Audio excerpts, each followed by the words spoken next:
Malakai Black addresses those AEW rumors. Plus, we had a heel turn and a title change on TNA Impact last night. And have WWE gone and signed the next Bloodline member? It's all in the Cultaholic Wrestling news right now. Time for the latest game of Is Malakai Black leaving AEW?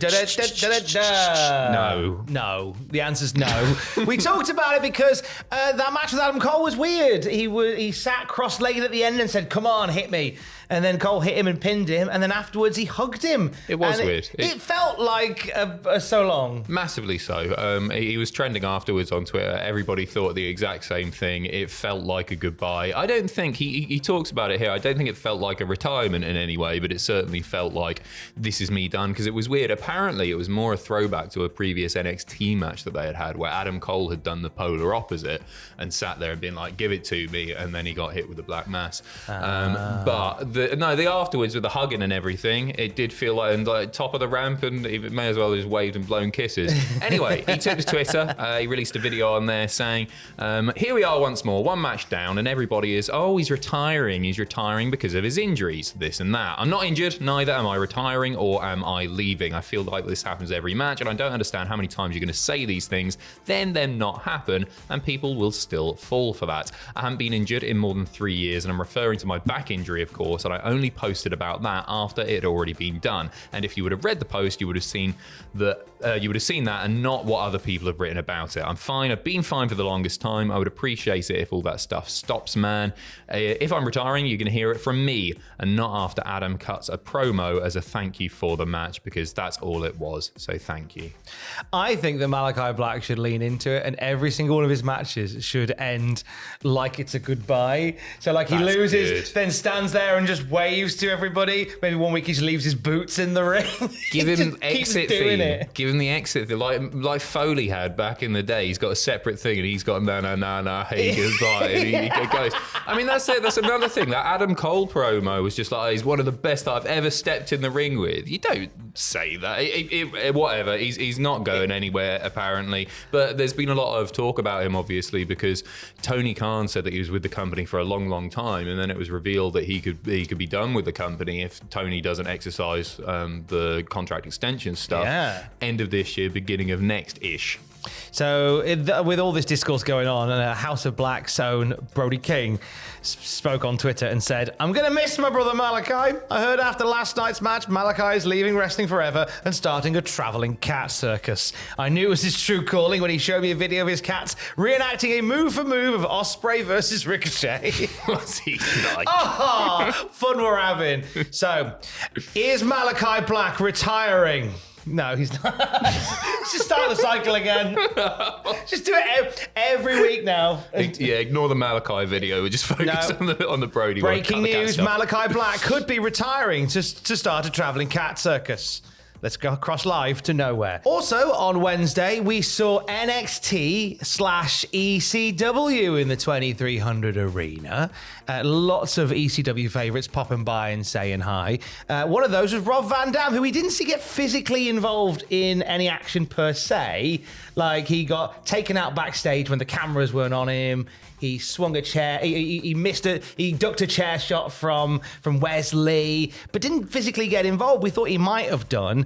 Rob Van Dam replied to a fan on Twitter who wished that Van Dam had competed in the old ECW arena, and Van Dam replied saying, "Me too, but I'll be back." I'll be back. I loved that show, man. I was really watching it, and it was nostalgia done absolutely perfectly, and like the amount of nostalgia crossed with the amount of current day stuff was spot on for me. I think they absolutely nailed it. I loved the Tony D'Angelo Little Guido thing. I thought that was just so much fun. I was sat there the whole time just thinking, I'm having a really, really good time watching this. And WWE don't always do nostalgia right. But this was like a real perfect balance, and I just thought it was a tremendous laugh. It was really, really great. I loved it. I really loved it. It was a good, it reflects in the ratings as well. It was a really good night, considering it wasn't their native night. It was a strong night for NXT. I believe it beat AEW in quite a few demos. Just because I think they offered something that was a bit different on a different night. I think that really made the difference for them. And to compare both shows, I watched Dynamite, I watched NXT/ECW. I preferred NXT ECW more. Yeah, I don't know. On this occasion, it chops back and forth, but this one felt special and I was engaged with it. Yeah, but it was a special as well, wasn't it? It's something different, and we grew up watching ECW, and I think compared to just a regular episode of Dynamite, which I thought was decent. It was decent. I'm going to go back and rewatch that, and I can't say that about too many episodes of NXT. One part that really added to the vibe of ECW was the use of the song "This Is Extreme" from Harry Slash and the Slash Tones. I had a chat with Harry Slash last night. We caught up, chatted for about an hour about all sorts of things. He is the hardest character in ECW, the video game, for some reason. He'll tell you exactly why. He talked about how that song came to be and some of the inspirations behind it. And he talks about the modern WWE product as well and what he thinks, because he was all over ECW was Harry Slash. He wasn't just the guy that did the music. He was working behind the scenes. He was working on security. He was putting a big cloth over Psycho Sid and sneaking him into the building. Was it? Oh, that's cool. Some great stories from Harry Slash. It's about an hour long and it's on the podcast feed right now if you fancy having listened to my lovely chat with ECW's Harry Slash. That's waiting for you right now. Meanwhile, we had TNA Impact last night. We had a title change and a heartbreaking heel turn, Adam. We certainly did. Moose is your new TNA X Division champion, defeating Speedball Mike Bailey last night in a hard-fought effort. Post-match, Trent Seven came out to console his friend, and then he bloody poos him in the gonads, which isn't on anyway. Dropped him with a 7-star lariat after that, and then choked him out with his towel and ripped off his Speedball Mountain t-shirt. I'm quite looking forward to seeing what Trent can do as a heel, because he's not been a heel for a little while, and he's just typically babyface and has been for quite a long time in various promotions, all over the shop, in fact. Like Moustache Mountain didn't work heel that often when I was watching more of the British indie stuff. So it'll be cool to see what he can do. The only time I think I've seen him doing heel stuff was in that sort of final embers of NXT UK, and he turned on Tyler Bate. So and they he were did. both going for the vacated NXT UK title. That was the only bit that we really saw of a heel Trent Seven, because otherwise, as you say, across the pantheon of the indie scene, he's generally a beloved babyface and gets wonderful reactions everywhere he goes. So yeah, I'm looking forward to seeing his work as a baddie, and we'll keep an eye on that one for you. TNA Turning Point is the next big event from TNA. It's going to be headlined by Nick Nemeth and Eddie Edwards for the TNA World title after Eddie pinned Nick. It's going to be live on TNA Plus on Friday, November 29th. This just pushes Joe Hendry right out of the title picture. I can imagine he's going to face Ryan Nemeth. Yeah, he's still doing the stuff with Nick's brother, so that's all right.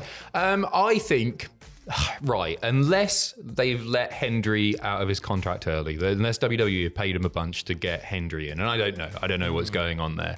I think it's a big old lol TNA moment, this. I think it was when they didn't put the title on Hendry when he was at its hottest. I thought, okay, maybe you're holding off until the big show. Maybe you're going to do it at Bound for Glory. And then to not do it there, I think is really, really daft. To sacrifice that for a JBL clothesline is not for me. I think it's daft. They never seem to learn.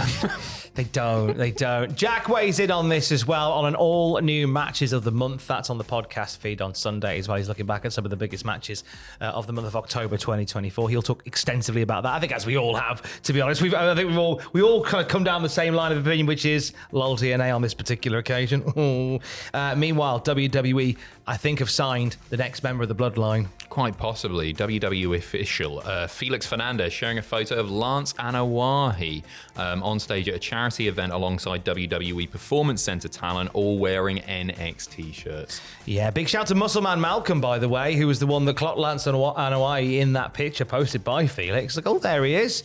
It was Fightful Select Sean Ross Sapp that picked this up and reported as well that Lance had left MLW in the summer and signed with he left MLW previously and signed with WWE in the summer. Hasn't been straightforward, though. Fightful say that those that they spoke to within the company have confirmed that Anoa'i, whilst he did sign, he's been sidelined with an injury, and he isn't imminently planned for creative within NXT or the main roster. Might not be cleared for a while, but you've got to believe that once he is ready to go, there's a third iteration of the bloodline, which I feel like they're working towards. I think if you think this bloodline thing ends with the OG bloodline versus the new bloodline, I think we've barely finished chapter 1. I don't think it ends. And if he's however long away from getting to NXT or the main roster, you're right, there could be a third iteration of the bloodline.